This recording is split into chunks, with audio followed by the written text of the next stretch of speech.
Izuku was a nervous wreck, but that was nothing new. Rather, his mother twiddling her fingers at his side had him more ill at ease than anything else, his discomfort only compounded by the knowledge that he would be on his own in a much larger den of Templars than a simple restaurant like last time. Worst of all, he was taking his mother into what amounted to a den of Templars. "Oh, Izuku," Imco muttered, wringing the handle of her purse. Her quirk was active, the handle of her roller bag rising and falling in time with her tensing fingers, the green glow around it brightening and dimming with each rotation. She was dressed a simple, if elegant, teal dress that she hadn't had reason to wear in several years. "Are you sure this is okay? Did I pack everything right?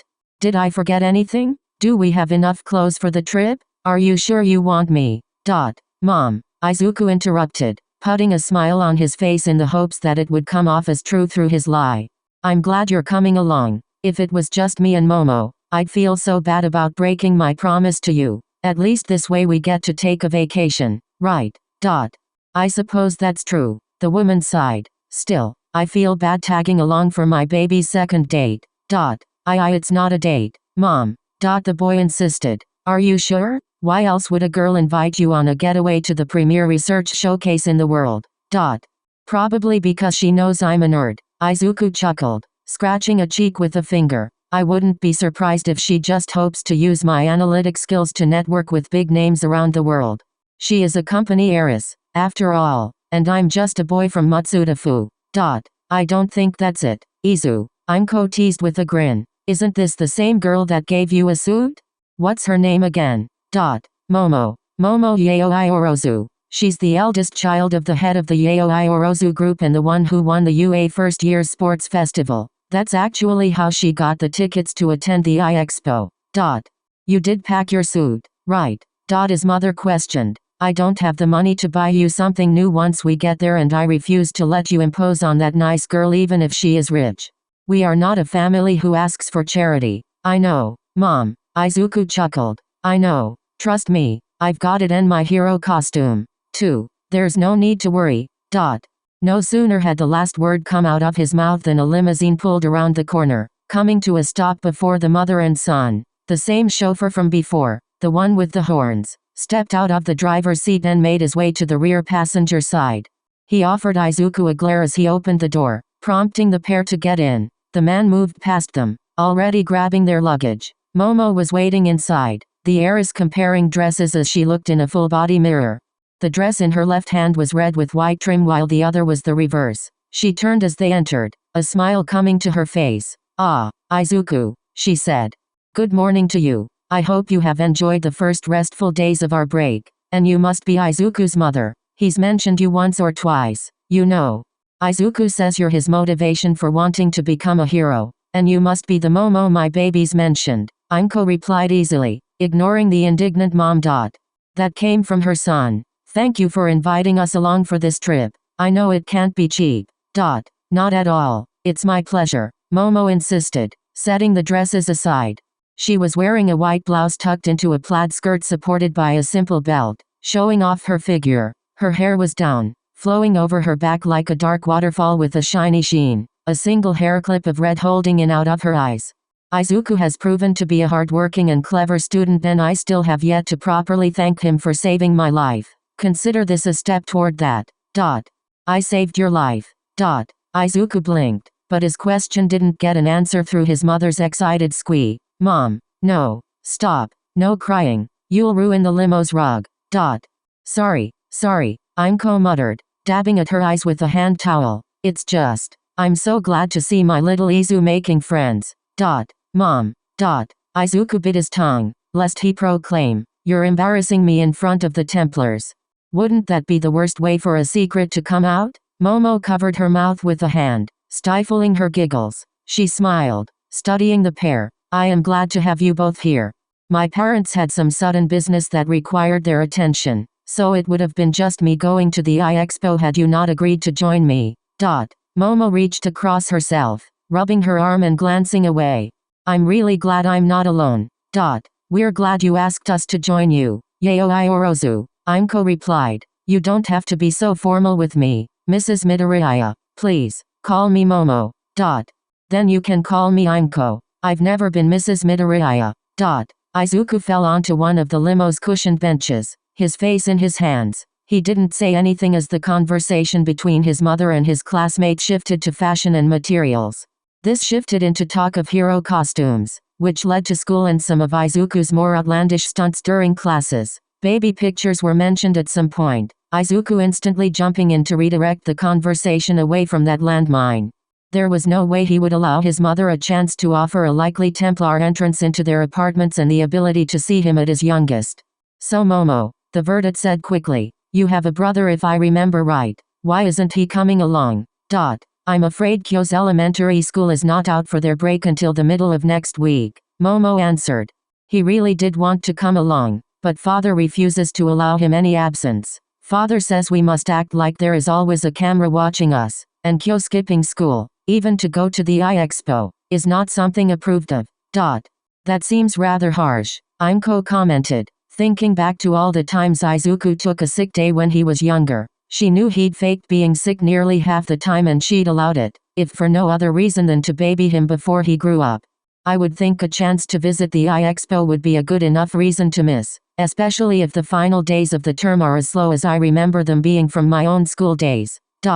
Excused absences still count if you're going for perfect attendance, Momo shrugged. Kyo says I set too high a standard he needs to live up to since I was the first one through the system, but he wants to prove to our father that he has what it takes to succeed him as the next head of the Yaoi Orozu group. Didn't you just say your brother is in elementary school? Yes, he is 8. That's far too young to be worried about such things, Imko declared. When Maizu was 8, he was just running around with the other kids pretending to be a pro hero. Mom, please, Izuku begged. I suppose you could say Kyo and I were raised with a different timetable, Momo explained. Being the children of the Yaoi Orozu, we were raised to understand that people who knew of our position may try to get close to us just because of our parents' connections, so we were unable to cling to our childhood whimsy for very long. That is why we were enrolled in Eden, where everyone is of the same standing, so no one is ostracized or chased. There may be some sublet politicking in the junior high grades, but we're normal there for the most part. She chuckled. Actually, my choice to become a hero rather surprised my parents, but I think they have come to support me. It may be different if I were an only child, but with Kyo to inherit and run the business, I can focus wholeheartedly on my own studies. That's wonderful, Momo, Imko nodded. Speaking of studies, do you have a schedule for our trip? I'm afraid Izu didn't tell me if he was made aware.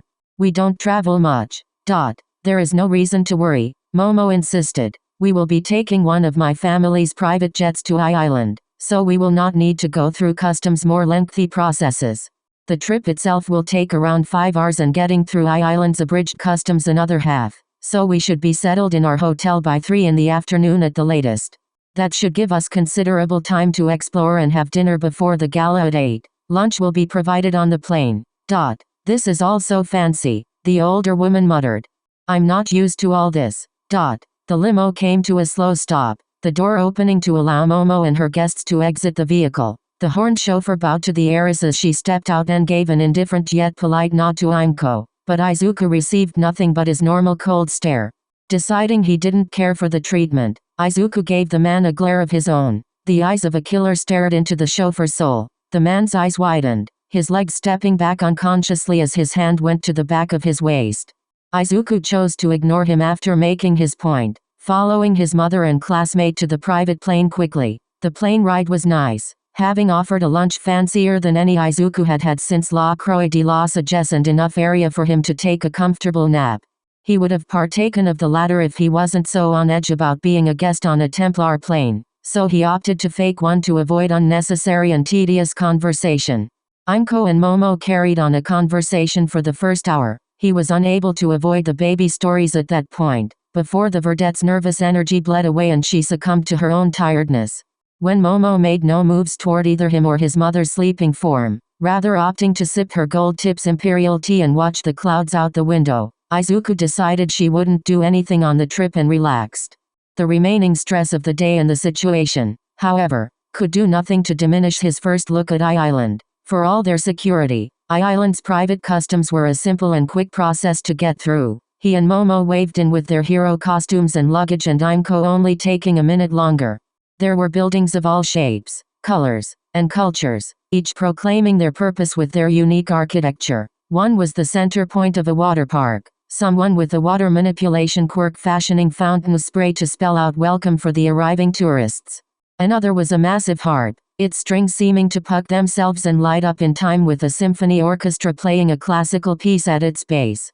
Everywhere Izuku looked was another marvel, whether that be another building, a demonstration, or an international hero signing autographs. He pulled out his Hero Analysis number 15 notebook and all but abandoned Momo and Imco, his old habits resurging with a vengeance at his chance to meet well-known pros from around the world.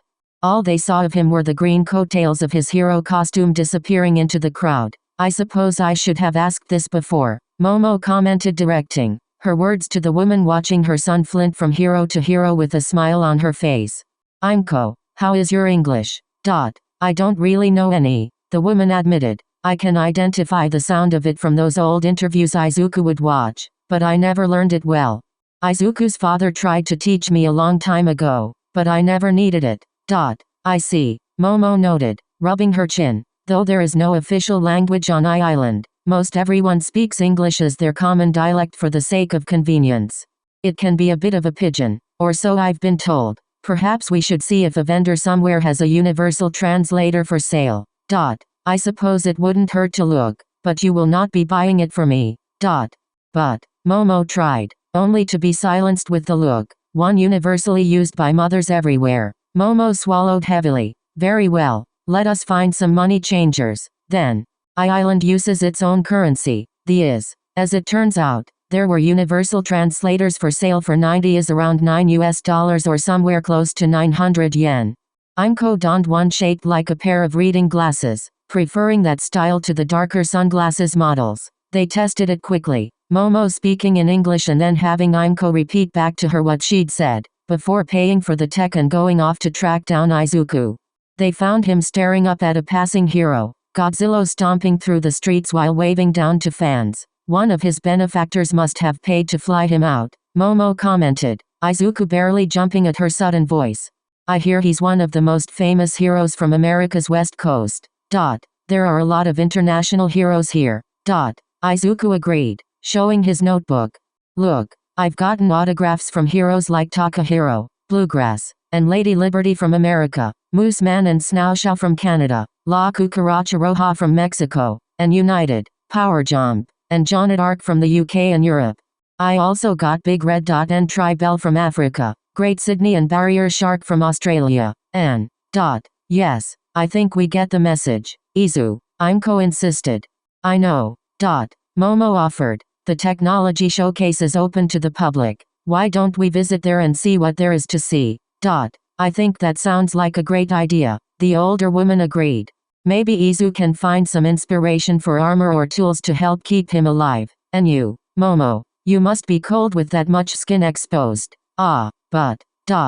Momo blushed, suddenly self-conscious and trying to cover herself in her own hero costume. I have to do this for the sake of my quirk. If I wore any more, my creations might rip through the fabric. Surely one of the island scientists has some gear for that, Imco commented. At least buttons? Maybe Velcro. Both of those already exist, Momo pointed out. Also, both would be very inefficient for hero work where speed and efficiency can mean the difference between life or death, either your life or the lives of the ones you're trying to save. Still, that tight clothing can't be comfortable, Imco blinked. Speaking of clothing, maybe we should drop our stuff at the hotel before going anywhere else. That's probably a good idea, Izuku agreed, accepting the handle of his luggage from his mother. The showcase won't close until 7 tonight, right? It will actually be open until 11, Momo corrected, pulling a small booklet from her luggage. Not everyone who got tickets to the showcase were invited to the gala, which is more prestigious. It will be mostly the top heroes and scientists on the island, or those that accepted the invitations. Anyway. Oh, I'm getting nervous, Imco admitted. She started twitching her fingers, the leaves of nearby plants jerking toward her with each movement. I don't think I've even been to anything so fancy. You'll do fine, Mom, Izuku insisted, resting a reassuring hand on her back. Let's go to our rooms and settle in.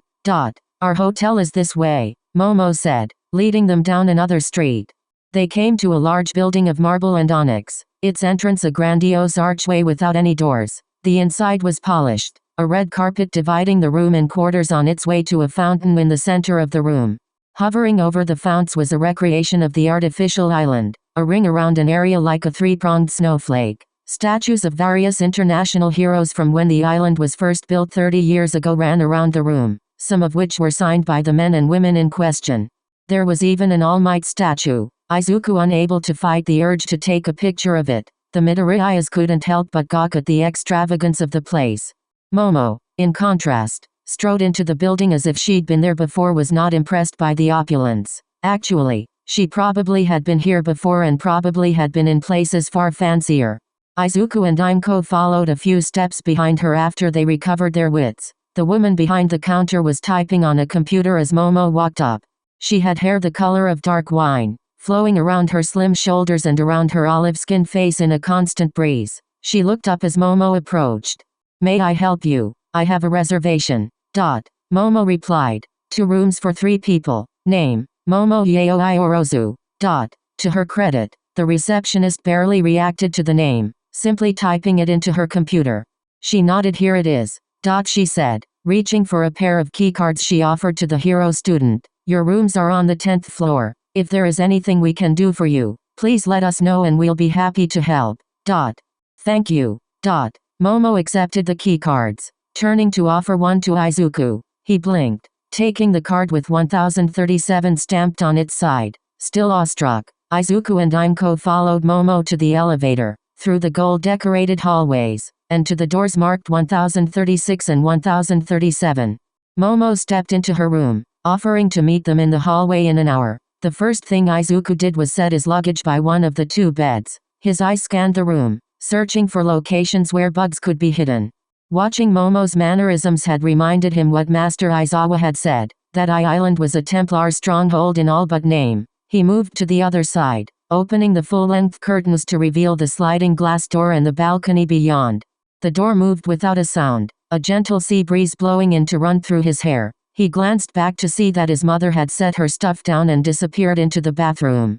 Seizing his chance, Izuku activated his eagle vision and scanned the room properly. 3 blips of golden light appeared to him, one under the bed, another behind the complimentary coffee machine, and a third hidden in the shadows of an upper corner. He also revealed several red, humanoid outlines from the floor as well as those above and below and the blue outside of his mother. Momo's outline, he noted, was a weak red, moving as if she were pulling items out of her skin with creation. Shaking his head and moving as casually as he could, for he did not know if these bugs were cameras or simply microphones, Izuku shifted what would most likely be the corner bug's blind spot. His rope dart shot upward, skewering the device and bringing it back to him. His worries were unnecessary, however, as it was only a microphone. The other 2 were easier to deal with, Izuku disposing of all 3 before his mother had finished cleaning up. Sure, the loss of the bugs would be suspicious to those eavesdropping, but whomever they were could not say anything lest they reveal themselves. Even if they did, Izuku could blame paranoia from his hero classes at UA. He deactivated his eagle vision, but the moving outlines remained. Imko questioned as she stepped out of the bathroom. "Are you going to keep wearing your hero costume? It must be hot under all that dark cloth." "Oh no, I'm fine," the boy insisted. Hatsum, a friend from the support course, made this with a temperature-regulating fiber that reacts to heat. It insulates if the surroundings get cold and aerates if they get warm. Hatsum says UA's budget for everything is massive, so the support course gets to play with the nicest materials. "If you say so." She sat heavily on the closest bed, eyeing her son. "Are you sure you want to do this?" Izuku blinked. "What do you mean?" "All this hero business," she clarified. "I watched the sports festival and you did so good, but you're practically quirkless. I'm afraid you're going to get yourself into a situation you can't get out of someday and that it will cost you.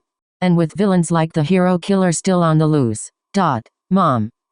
Izuku sat on the other bed, his eyes staring into the distance. He wanted to reassure her that the hero killer would never come after him, that he'd met the man personally and had the same loyalties, but he couldn't assuage those worries without revealing too much.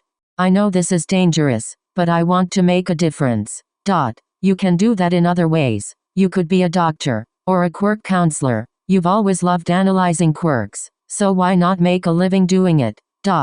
Anyone can be a quirk counselor, Mom, and maybe I'll do that if I have to retire early, but they don't save lives. You know, I've always wanted to be someone others can look up to, someone who people can point to and say he's the reason I feel safe. Izuku paused.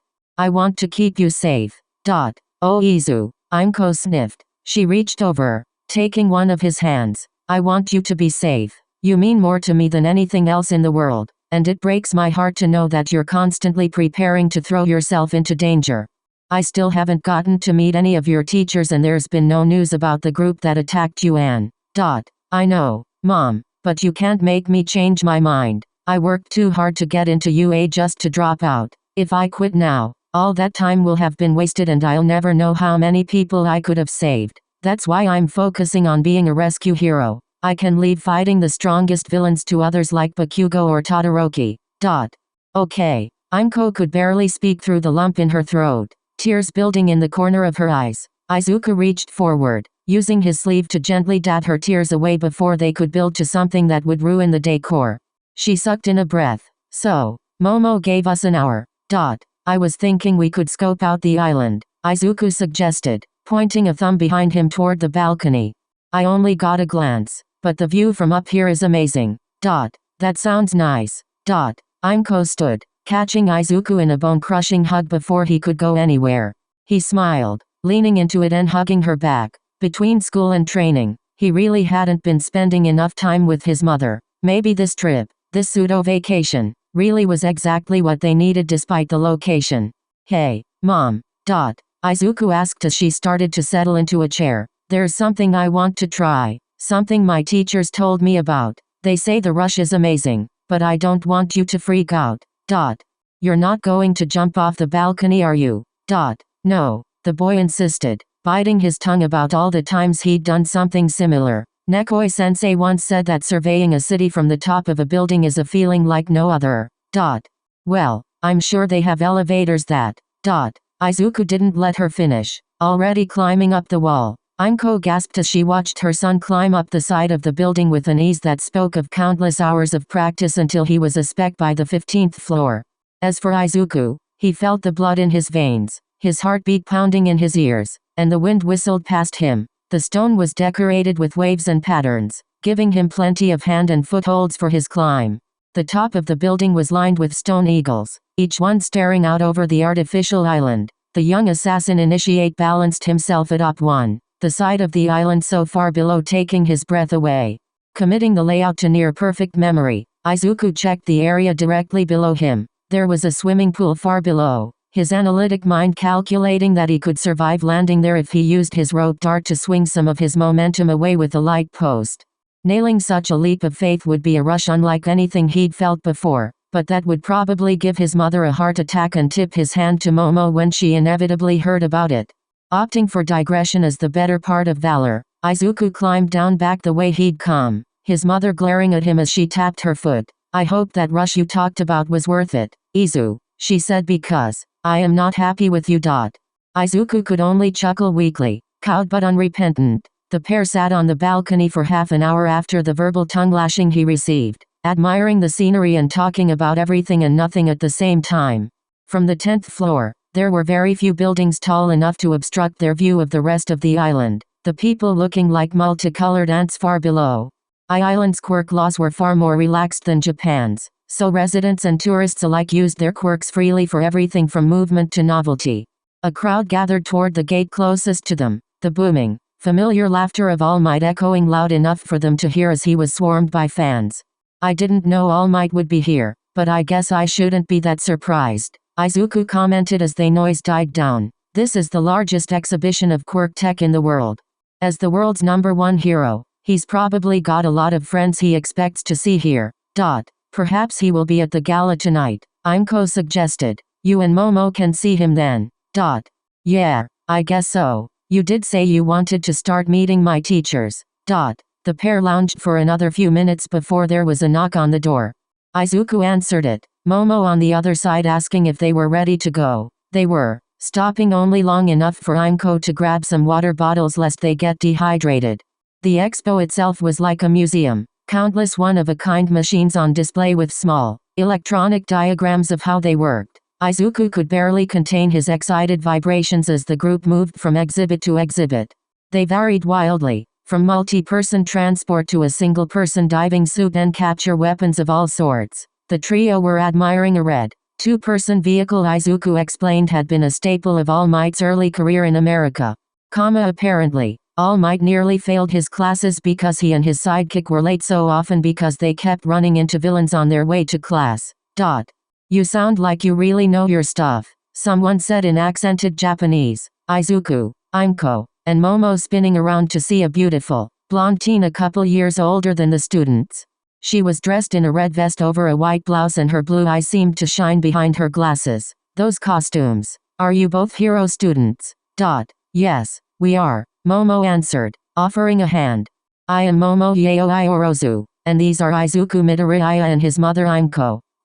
Melissa Shield, the girl replied. Shield. Izuku questioned. Are you related to David Shield, All Might's former sidekick and the creator of All Might's hero costumes?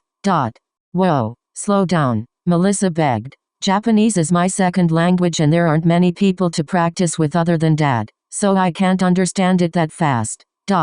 Oh, sorry, would you prefer English? No, it's okay, Melissa waved off. I could use the practice. Anyway, I heard you say All Might's name and mentioned a sidekick. I'm the daughter of David Shield. I know how you all aren't as formal as us Americans, but you can just call me Melissa. So you are related. Izuku grinned. Does that mean you know All Might?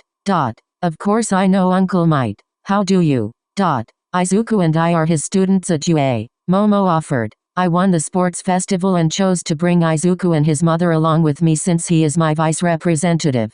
All Might is our primary teacher of heroics. Wow. Melissa grinned. I bet you two learn a lot from Uncle Might. It's definitely a lot of work, Izuku chuckled.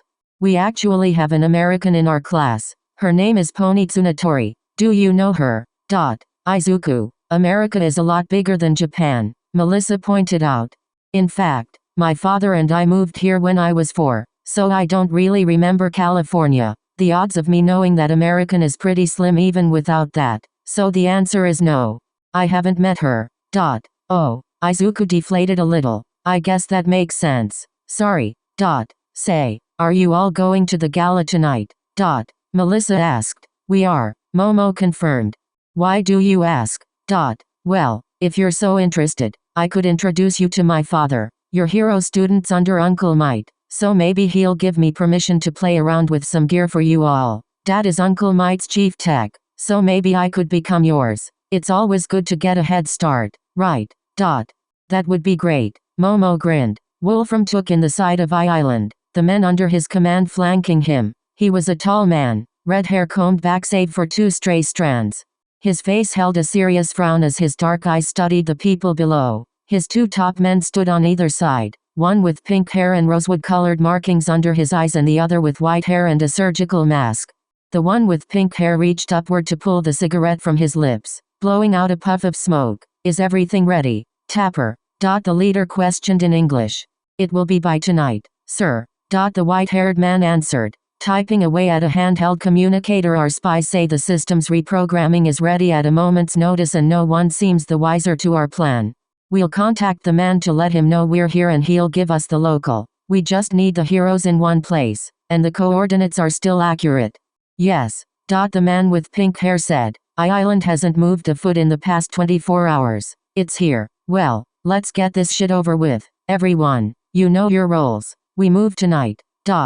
What about our payment? A voice demanded. The redhead turned, glaring into the crowd where the voice had come from. He swung his hand outward, a thin spike of metal coming from under his sleeve to point directly at the throat of one of the lackeys. You'll get paid when the mission's over. The leader growled. I beat the last guy, so this is my company now. If you don't like it, then you can try to take it from me. Please, try. I'd welcome the chance to put down a whiny bitch before it annoys me more. Now shut up and do your part or we'll leave you behind. Am I clear? The man didn't respond. only nodding minutely so the metal at his throat didn't cut him. The redhead pulled the metal back, returning his gaze to the sights. Fuck me. He muttered to himself. This is gonna be chaotic. I'd rather be home. Melissa took over the role as the group's tour guide, leading the 3 Japanese natives through all the attractions Island had to offer, giving her own commentary as a long-time resident. Izuku had discreetly glanced at her with his eagle vision, confirming that she was not a Templar, or at least bore no ill will toward him or the Assassin Brotherhood, remaining a dull, neutral white. Eventually, it came time for them to part ways. Momo assured Melissa they would meet again at the gala that night before she, Izuku, and Imco returned to the hotel to prepare for the party. A shiver went down Izuku's spine as his mother stepped into the bathroom. He activated his eagle vision, confirming that the bugs in the room had not been replaced, but still something felt wrong. It was not the red outline of Momo changing on the other side of the wall, Izuku having to turn away while cursing this new aspect of his Isu sight. Feeling that it would be better to err on the side of caution and needing something to distract him until the outlines faded away, he quickly removed one of his rope darts from his hero costume and strapped it to his wrist, hiding it under his suit's long sleeves. It wasn't much in terms of weaponry, but it was better than nothing and did wonders at calming his nerves. Momo met them in the lobby in a long, seafoam dress that left her back and shoulders bare, the hem of it just barely touching the ground. The had also styled her hair, pulling it into a French braid while leaving a single lock to frame the left side of her face. Imco had packed a light blue sundress and pulled her green hair into a simple low ponytail, a flower pin holding her bangs out of her face. You two look wonderful, Momo said as they approached. Izuku swallowed, reminding himself that she was a Templar to force down the fierce blush that tried to overtake his face. It still managed to claim his cheeks, however. And you look beautiful, Momo, Imco replied. Thank you for Izu's suit. By the way, it must have been expensive. It was nothing, the Ravenette insisted with a wave of her hand. I'm simply glad we found occasion for Izuku to wear it again. He cleans up nicely, doesn't he? I'm right here, Izuku commented, as if in response. Momo stepped toward him and grabbed his tie, readjusting it. Izuku swallowed. There, shall we get going? Momo asked, ignoring Izuku's raised eyebrow as she sent his mother an expression he could not read. Imco grinned, forcing Izuku to follow behind as a nervous sweat rolled down his neck. The gala was a fancy affair, as they'd expected it to be. Heroes and scientists milled around the ballroom on the second floor of the lab building, talking with each other in English of varying accents or in clusters of other languages.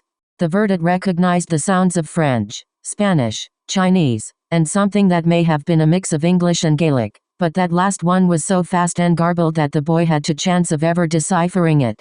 It did, however, recognize one of the speakers as a tall man with blue face paint and a kilt, a Scottish hero called Claymore. The first familiar, and most surprising, thing Izuku and Momo noticed was the tall student with dark hair, his posture rigid as he spoke to All Might. I agree. All Might laughed, slapping a hand down on Ida's shoulder. I suppose, as Ingenium's younger brother and chosen heir, it makes sense you would be here, young Ida. Ida. Izuku questioned, stepping into the conversation. All Might sensei, it's good to see you both. Young Midoriya. All Might blinked as Imco and Momo joined him. Young Yaoi Orozu, welcome to Island. What are you two doing here? I won a ticket with my win during the sports festival, Momo explained. I asked Izuku to accompany me. Ah, and this is Izuku's mother, Imco. It's nice to finally get to meet one of my son's teachers, Imco said, offering her hand. All Might took it politely, being careful to regulate his strength. The pleasure is mine, Mrs. Midoriya. Oh, I'm not married, Imco corrected with a dusting of red across her cheeks. Never have been. Izuku's father died in a villain attack before we could even get engaged. Ah, I am sorry to hear that. It is wonderful to meet you, Ida said, bowing deeply. Your son is proving to be an inspiration to the class and an excellent leader. His showing in our finals proves that he has the drive to become an excellent hero. I quite agree. All Might laughed. And though he is strict, I dare say Eraserhead is the perfect homeroom teacher for a quirk like young Midoriya's empathetic eye. I only hope that my tactical and practical lessons are half as useful as his advice. Such humility, even from the number one hero, Ida whispered under his breath. Imco grinned. I'm just glad my little Izu. Mom. Kama managed to fulfill one of his childhood dreams of learning under you, All Might, when he was 4. Izu. It's been great talking to you, All Might, but we have to get going. Izuku insisted, physically pushing his mother away from his teacher. It was like she was determined to embarrass him at every turn. I'm sure you're busy and have a lot of people who want to talk to you. Bye. All Might just let out a laugh, allowing his students to wander away to other corners. Once they were a safe distance from the man, Izuku turned to his mother. Mom, why? But Izu, she smirked. For the first time in a long time, you have friends and teachers who care about you. I have a lot of catching up to do when it comes to teasing. It's my motherly duty. I can attest to the apparent drive, Ida commented. I endeavor to remain removed from my mother at such gatherings lest I suffer a similar fate. You have my sympathies, Midoriya. A mother's teasing is universal, Momo agreed. Say, Ida, Izuku said, eager to change the subject. I'm surprised to see you here. As a renowned hero family, the Idas received an invitation, the speedster explained. Unfortunately, my brother Tensei had an appointment our parents wished to be there for, so I was asked to represent our bloodline tonight. I would have had the same had I not earned mine, Momo commented. My father is one of the primary investors of I-Island, after all. Speech. Someone in the crowd called, more picking up the chant. Speech. All right. All Might laughed, waving the people down. The hero turned to an average man with brown hair at his side. You should have warned me, Dave. You should have expected this. The man shrugged with a grin. Go knock 'em dead. Though he rarely drank, All Might accepted a flute of champagne, since holding such was integral to any toast he'd want to make. Making his way to the stage, the man smiled and tapped the microphone, ensuring it was on. Hello, all. It is my honor to. Red lights flashed, alarms buzzing to cut off All Might's speech. The doors flew open, kicked by a man in a metal mask, his red hair just visible under a dark sweatshirt's hood. He raised a remote, a press of the button on its surface causing holes in the floor to open, something like blue tape coming out to wrap around and immobilize every pro-hero in the room. Izuku instantly grabbed Momo and Imco, pulling them backward toward the wall. So sorry for the interruption, the man said, though there was no sign of remorse in his voice. This here is a robbery, and if everyone plays by the rules, then no one needs to die. And if you heroes think about getting any smart ideas, my men have hacked the island's security system and a single order can cause them to see the citizenry as violent villains. He gave a too wide smile. Everyone on the island are now my hostages.